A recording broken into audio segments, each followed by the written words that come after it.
तो हमारा जो नेक्स्ट टॉपिक है वो क्या है, managed floating.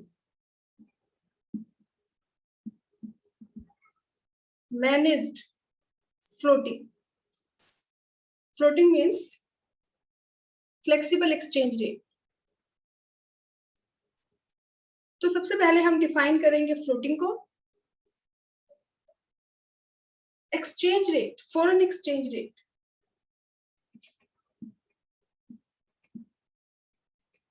is determined by demand and supply of foreign exchange। वैसे तो जो हमारा एक्सचेंज रेट है is determined by demand and supply of foreign currency in international money market, but sometimes ये तो क्या था, फ्लोट कि फ्लेक्सिबल एक्सचेंज रेट, कि हमारा जो फॉरेन एक्सचेंज रेट है वो कैसे डिटरमिन होता है, डिमांड और सप्लाई के थ्रू। जहां पे डिमांड और सप्लाई एक दूसरे के इक्वल होते हैं वहीं पे हमारा जो फॉरेन एक्सचेंज रेट है वो डिटरमिन हो जाता है। बट समटाइम्स आरबीआई, हमारा जो सेंट्रल बैंक है, इंटरवेंस टू मैनेज इट। जो फॉरेन एक्सचेंज रेट है उसको कभी कभी हमारा जो सेंट्रल बैंक है वो मैनेज करता है। मैनेज करता है मींस अगर हमारी domestic currency is highly depreciating, अगर जो एक्सचेंज रेट है वो बहुत ज्यादा इंक्रीज हो रहे हैं, तो उस केस में हमारे जो एक्सपोर्ट है वो तो हमारे इंक्रीज हो जाते हैं, लेकिन हमारे जो इंपोर्ट बिल है वो भी इंक्रीज हो जाते हैं। तो इंपोर्ट करना जो हमारे लिए बहुत महंगा हो जाता है। तो इसीलिए अगर एक्सचेंज रेट बहुत ज्यादा इंक्रीज हो जाए, या हम कहें कि हमारी जो डोमेस्टिक करेंसी है वो बहुत ज्यादा डेप्रिशिएट हो जाए उसकी वैल्यू, तो उस सिचुएशन में आरबीआई एक्सचेंज रेट को कम करने की कोशिश करता है। और अगर एक्सचेंज रेट बहुत ज्यादा डाउन आ जाए, तो एक्सचेंज रेट के डाउन आ जाने की वजह से जो हमारे एक्सपोर्ट है उनके ऊपर बैड इम्पैक्ट होगा, क्योंकि एक्सचेंज रेट कम होने से हमारी जो डोमेस्टिक करेंसी है उसकी वैल्यू तो अप्रिशिएट हो जाती है, लेकिन जो फॉरेन की करेंसी है उसकी वैल्यू डेप्रिशिएट हो जाती है। तो अगर एक्सचेंज रेट डाउन आ जाए, फॉर एग्जांपल अगर एक यूएस डॉलर 70 रुपीज का था फॉर एग्जांपल, और अब अगर वो कम होके 50 आ जाए, तो उस सिचुएशन में हमें तो फायदा हो रहा है, क्योंकि वही एक डॉलर पहले हमें 70 रुपीज का मिल रहा था और वही एक डॉलर अब हमें 50 रुपीज मिल रहा है। तो हमारी जो डोमेस्टिक करेंसी है उसकी वैल्यू तो अप्रिशिएट हो रही है, हमें फायदा हो रहा है, क्योंकि अब हमारे लिए इंपोर्ट करना आसान हो जाएगा, क्योंकि वही एक डॉलर अब हमें 50 रुपीज में मिल रहा है, तो हमारे इंपोर्ट इंक्रीज हो जाएंगे। लेकिन फॉरेनर्स को नुकसान होगा, क्योंकि अगर हमारी करेंसी की वैल्यू अप्रिशिएट हो रही है, हमारी डोमेस्टिक करेंसी की वैल्यू इंक्रीज हो रही है, तो सिचुएशन में जो फॉरेन की करेंसी है उसकी वैल्यू डेप्रिशिएट होती है। अब उनको पहले एक डॉलर के बदले में 70 रुपीज मिल रहे थे, और अब उनको उसी एक डॉलर के बदले में 50 रुपीज मिलेंगे। तो हमारे जो एक्सपोर्ट है वो हमारे डिक्रीज हो जाते हैं।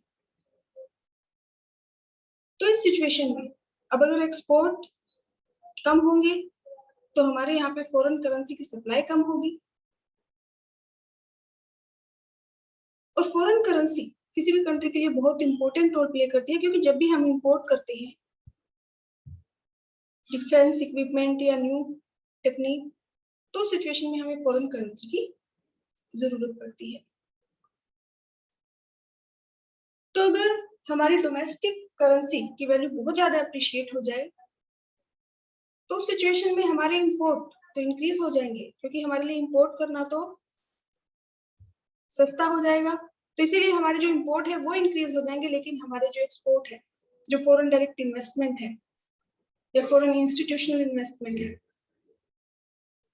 वो कम हो जाएगी, जिससे हमारे यहाँ पे फॉरेन करेंसी की सप्लाई कम हो जाएगी। तो इसीलिए अगर डोमेस्टिक करेंसी की वैल्यू बहुत ज्यादा डेप्रिशिएट हो जाए, तो उसको कम करने के लिए, या डोमेस्टिक करेंसी की वैल्यू अगर बहुत ज्यादा अप्रिशिएट हो जाए, तो उसको इंक्रीज करने के लिए आरबीआई फॉरेन एक्सचेंज रेट को मैनेज करता है। तो हम मैनेज फ्लोटिंग में क्या एक्सप्लेन करेंगे? Floating means foreign exchange rate is determined by demand and supply of foreign currency in international money market, but sometimes RBI intervene to manage it so that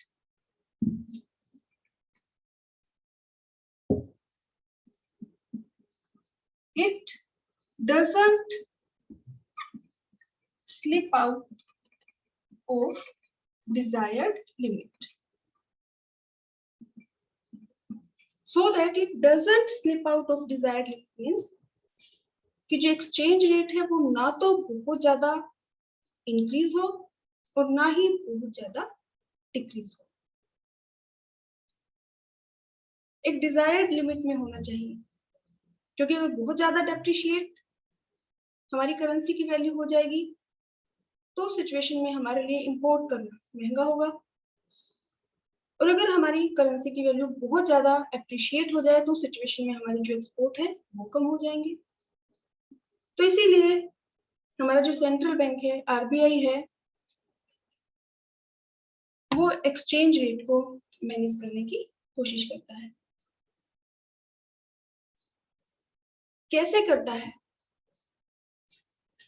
bye और selling, by buying and selling of foreign currency in international money market। तो manage floating में आपको क्या explain करना है? 3 point है। First कि हमें फ्लोटिंग को एक्सप्लेन करना है। Foreign exchange rate is determined by demand and supply of foreign currency in international money market. Second, managed, but sometimes RBI intervene to manage it so that it doesn't slip out of desired limit.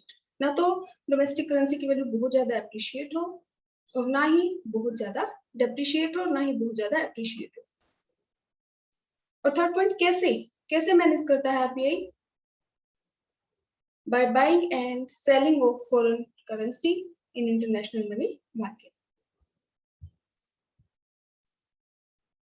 और क्योंकि वैसे तो हम ये कह रहे हैं कि एक्सचेंज रेट है वो डिमांड और सप्लाई के थ्रू डिटरमिन होता है, लेकिन कभी कभी आरबीआई इंटरफेयर करता है और उस एक्सचेंज रेट को जानबूझ के कम या ज्यादा करने की कोशिश करता है, इसीलिए इसको हम डर्टी फ्लोटिंग भी बोलते हैं। डर्टी फ्लोटिंग, क्योंकि जानबूझ के जो आरबीआई है वो या तो आर्टिफिशियल डिमांड क्रिएट कर देता है, डिमांड को इंक्रीज कर देता है, या फिर सप्लाई को इंक्रीज कर देता है। तो इसीलिए मैनेज फ्लोटिंग को हम डर्टी फ्लोटिंग भी बोलते हैं। अब अगर जो एक्सचेंज रेट है, इफ एक्सचेंज रेट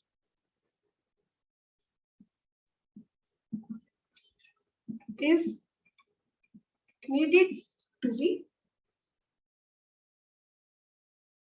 increased. अगर आरबीआई एक्सचेंज रेट को, फॉर एग्जांपल अगर जो डोमेस्टिक करेंसी है उसकी वैल्यू बहुत ज्यादा अप्रिशिएट हो रही है, बहुत ज्यादा एक्सचेंज रेट डाउन जा रहा है, तो उस सिचुएशन को करेक्ट करने के लिए, जो एक्सचेंज रेट है उसको इंक्रीज करने के लिए आरबीआई क्या करेगा? If exchange rate is highly appreciating और आरबीआई उसको इंक्रीज करना चाहता है, डेप्रिशिएट करना चाहता है, तो उस सिचुएशन में आरबीआई क्या करेगा? बाय करेगा या सेल करेगा फॉरेन सिक्योरिटीज को? तो इस सिचुएशन में RBI starts buying foreign currency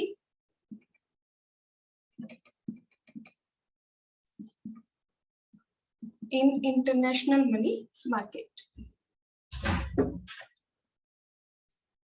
It means artificial demand create कर देगा आरबीआई. फॉर एग्जाम्पल ये हमारा एक्स एक्सिस है, वाई एक्सिस है, ये एक्स एक्सिस पे हम शो करते हैं क्वांटिटी, डिमांड एंड सप्लाई और फॉरेन करेंसी, ये हमारा वाई एक्सिस है, इस पे हम शो करते हैं एक्सचेंज रेट, ये हमारा डिमांड कर्व है फॉरेन करेंसी और ये हमारा सप्लाई कर्व है फॉरेन करेंसी, जहां पे इंटरसेक्ट करता है वो हमारा क्या है? Equilibrium exchange rate, par rate of exchange O R. अब अगर सेंट्रल बैंक को लगता है कि जो एक्सचेंज रेट डिटरमिन हुआ है ये बहुत ज्यादा कम है,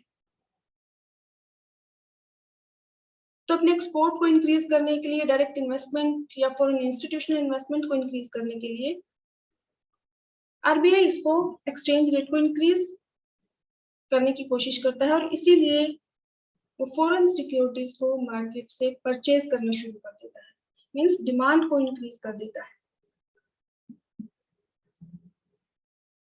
और डिमांड अगर इंक्रीज होगी तो डिमांड कर्व शिफ्ट हो जाएगा राइट साइड और इस सिचुएशन में जो एक्सचेंज रेट है वो इंक्रीज हो जाएगा. पहले हुआ था, लेकिन क्योंकि आरबीआई ने आर्टिफिशियल डिमांड इंक्रीज की है, इंटरनेशनल मनी मार्केट में फॉरेन सिक्योरिटीज को खरीदना अगर शुरू कर दे तो डिमांड इंक्रीज हो जाएगी फॉरेन करेंसी की और जो एक्सचेंज रेट है वो इंक्रीज हो जाएगा.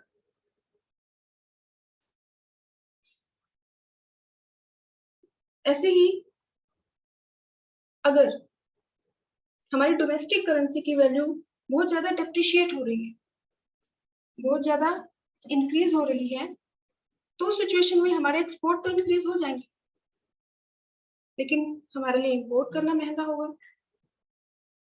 तो अगर डोमेस्टिक करेंसी की वैल्यू बहुत ज्यादा इंक्रीज हो रही है, बहुत ज्यादा डेप्रिशिएट हो रही है और आरबीआई चाहता है उसको डिक्रीज करना,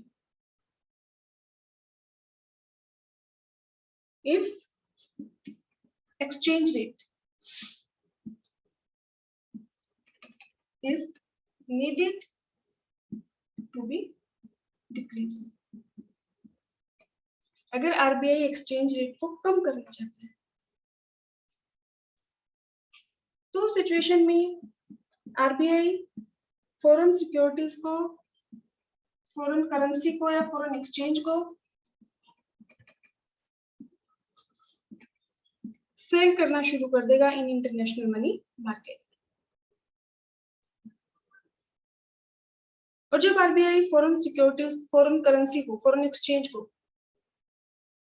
सेल करना शुरू करेगा तो सप्लाई इंक्रीज हो जाएगी और सप्लाई इंक्रीज होने से जो फॉरेन एक्सचेंज रेट है वो डाउन होना शुरू हो जाएगी. फॉर एग्जांपल अगर हम एक डायग्राम के थ्रू उसको समझे तो ये हमारा एक्स एक्सिस है, ये वाई एक्सिस है. एक्स एक्सिस पे हम शो करते हैं क्वांटिटी,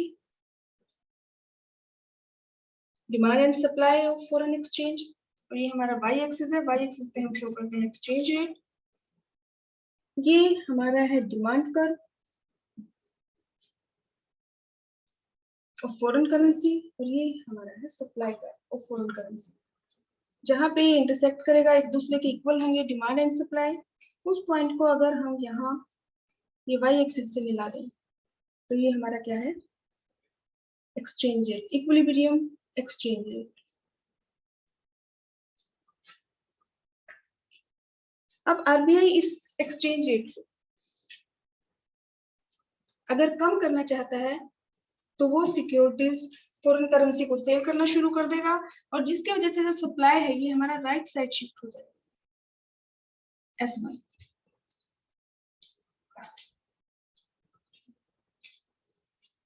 तो सप्लाई के इंक्रीज हो जाने की वजह से जो सप्लाई कर वो शिफ्ट हो गया, और ये जो नया इंटरसेक्शन पॉइंट है, इस पॉइंट को अगर हम यहाँ वाई एक्सिस से मिलाएं तो हमारा जो एक्सचेंज रेट है वो कम हो जाएगा।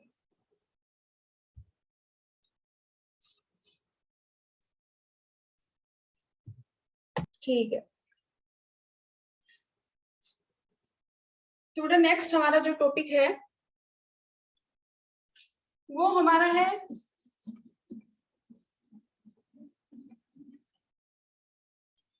Components of demand.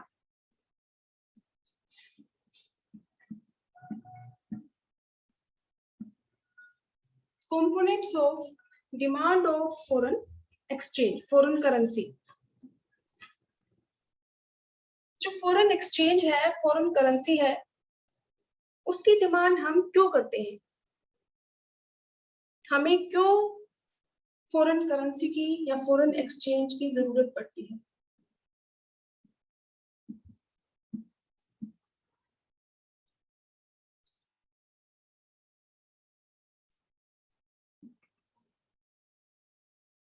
तो सबसे पहले अगर हमें इंपोर्ट करना है तो हम जिस कंट्री से इंपोर्ट करते हैं हम उसी कंट्री की करेंसी में पेमेंट करते हैं।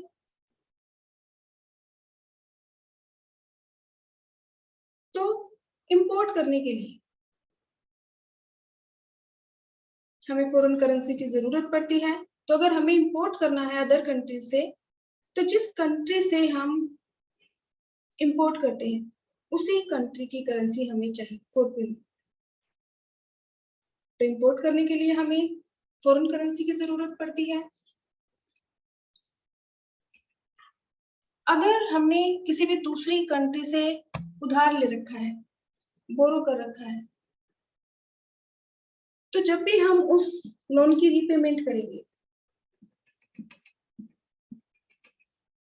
क्योंकि जब हम किसी से उधार लेते हैं तो कुछ टाइम पीरियड के बाद हमें वो उधार वापस करनी पड़ती है। तो अगर हमने किसी भी दूसरी कंट्री से बोरो कर रखा है, उधार ले रखी है या लोन ले रखा है, तो उस लोन की रीपेमेंट, उस लोन को जब भी हम वापस करते हैं तो हम उसी कंट्री की करेंसी में पेमेंट करते हैं जिस कंट्री से हमने लोन लिया है। तो इसीलिए अगर पहले से कोई लोन ले रखा है किसी भी दूसरी कंट्री से, तो जब भी हम उसकी रीपेमेंट करते हैं तो भी हमें फॉरेन करेंसी यानी कि फॉरेन एक्सचेंज की हमें जरूरत पड़ती है। इन्वेस्टमेंट पर्पस के लिए अगर हम किसी भी दूसरी कंट्री में इन्वेस्टमेंट करना चाहते हैं, तो भी हम जिस कंट्री में इन्वेस्टमेंट करना चाहते हैं उसी कंट्री की करेंसी हमें चाहिए फॉर इन्वेस्टमेंट। वो इन्वेस्टमेंट एफडीआई भी हो सकती है या फॉरेन इंस्टीट्यूशनल इन्वेस्टमेंट। और फॉरेन इंस्टीट्यूशनल इन्वेस्टमेंट को हम फॉरेन पोर्टफोलियो इन्वेस्टमेंट बोलते हैं। फॉरेन डायरेक्ट इन्वेस्टमेंट मींस अगर आप किसी भी दूसरी कंट्री में अपना खुद का बिजनेस अगर शुरू करते हैं, मींस जिससे आपकी ओनरशिप क्रिएट होती है, तो उसको हम क्या कहते हैं, फॉरेन डायरेक्ट इन्वेस्टमेंट। और फॉरेन इंस्टीट्यूशनल इन्वेस्टमेंट मींस दूसरी कंट्री में पहले से जो इंस्टीट्यूशंस है अगर आप उनके शेयर्स बॉन्ड्स खरीदते हैं तो उसको हम क्या कहेंगे, फॉरेन इंस्टीट्यूशनल इन्वेस्टमेंट। मीन पहले से जो इंस्टीट्यूशंस चल रही हैं उनके ही शेयर्स परचेज करना, बॉन्ड्स परचेज करना, वो क्या है, फॉरेन इंस्टीट्यूशनल इन्वेस्टमेंट, जिसको हम फॉरेन पोर्टफोलियो इन्वेस्टमेंट भी बोलते हैं। तो इन्वेस्टमेंट के लिए भी हमें फॉरेन एक्सचेंज की जरूरत पड़ती है। हम जिस भी कंट्री में इन्वेस्टमेंट करते हैं उसी कंट्री की करेंसी हमें चाहिए फॉर इन्वेस्टमेंट। डायरेक्ट परचेज,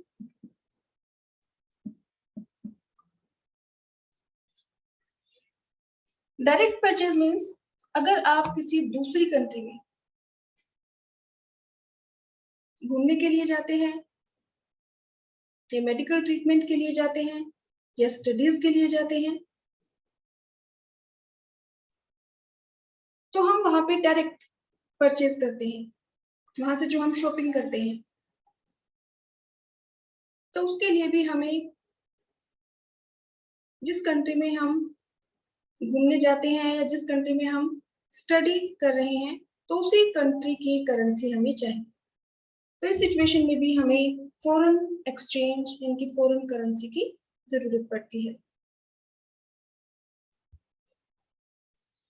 इसके अलावा अगर हम किसी भी दूसरी कंट्री को ग्रांट या डोनेशन दे रहे हैं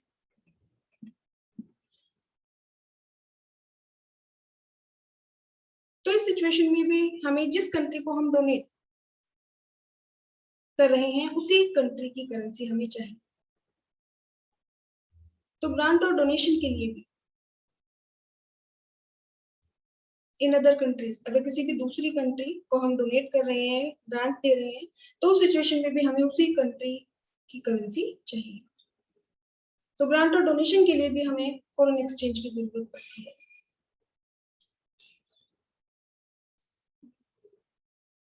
payment of income, payment of income means जैसे हमने नेशनल इनकम में, आपको याद हो कि जब हम डोमेस्टिक इनकम को नेशनल इनकम में कन्वर्ट करते हैं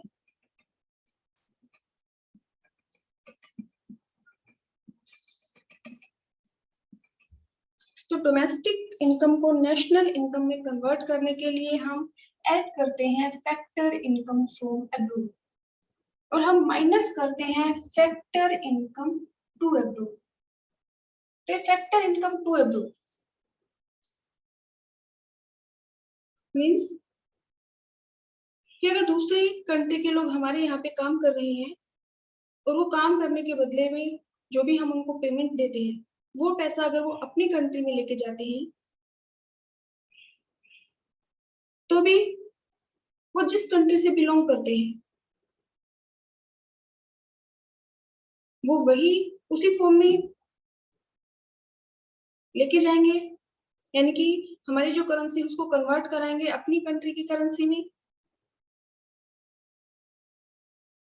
तो जो भी फैक्टर इनकम है उसकी पेमेंट के लिए भी हमें फॉरेन एक्सचेंज यानी फॉरेन करेंसी की जरूरत पड़ती है। इसके अलावा स्पेकुलेटिव ट्रेडिंग,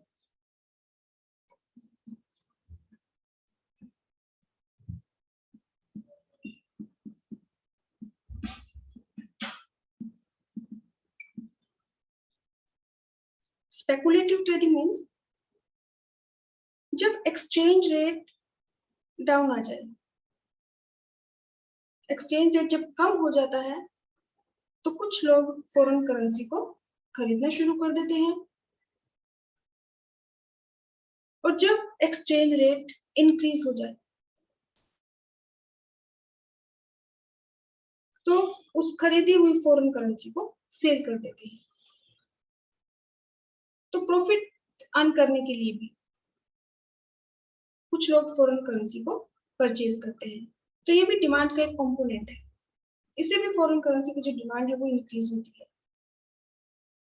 फॉर एग्जांपल अगर जो एक्सचेंज रेट है वो 70 है और अगर हमें लगता है क्योंकि जो एक्सचेंज रेट है वो अप डाउन में आते रहते हैं, कम ज्यादा होता रहता है, तो अगर हमें लगता है कि एक्सचेंज रेट अब 70 है और ये कुछ दिन बाद इंक्रीज होकर हो जाएगा 75, तो कुछ लोग फॉरेन करेंसी को परचेज कर लेते हैं,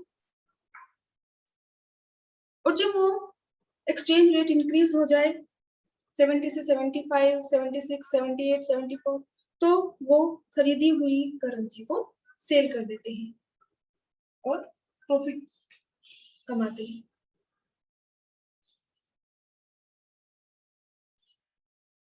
तो कंपोनेंट्स ऑफ डिमांड मींस अगर हमें दूसरी कंट्री में पेमेंट करनी है, फॉर एग्जाम्पल अगर हम इंपोर्ट करते हैं तो हमें दूसरी कंट्री को पेमेंट करनी पड़ेगी, या अगर हमने कोई लोन ले रखा है तो उसकी पेमेंट भी हम उसी करेंसी में करते हैं जिस कंट्री से हमने लोन लिया है, उसी कंट्री की करेंसी में। या अगर हम किसी कंट्री में घूमने जाते हैं तो भी हमें उसी कंट्री की करेंसी चाहिए, या हम किसी दूसरी कंट्री में इन्वेस्टमेंट करना चाहते हैं तो भी हमें उसी कंट्री की करेंसी चाहिए, या हम किसी कंट्री को डोनेट कर रहे हैं, या हमारे यहाँ के जो नॉन रेजिडेंट्स हैं, जो किसी दूसरी कंट्री के नॉर्मल रेजिडेंट हैं, जो काम तो हमारे यहाँ पे करते हैं, या हमें कोई बिल्डिंग रेंट पे दे रखी है या यहाँ पे इन्वेस्टमेंट कर रखी है, तो वो जो भी उनका वेजेस है या इंटरेस्ट है या प्रॉफिट है तो वो अपनी कंट्री में लेके जाते हैं, तो उसकी पेमेंट के लिए या फिर स्पेकुलेटिव ट्रेडिंग के लिए हमें फॉरेन करेंसी की जरूरत पड़ती है। तो ये सभी क्या है, components of demand of foreign currency.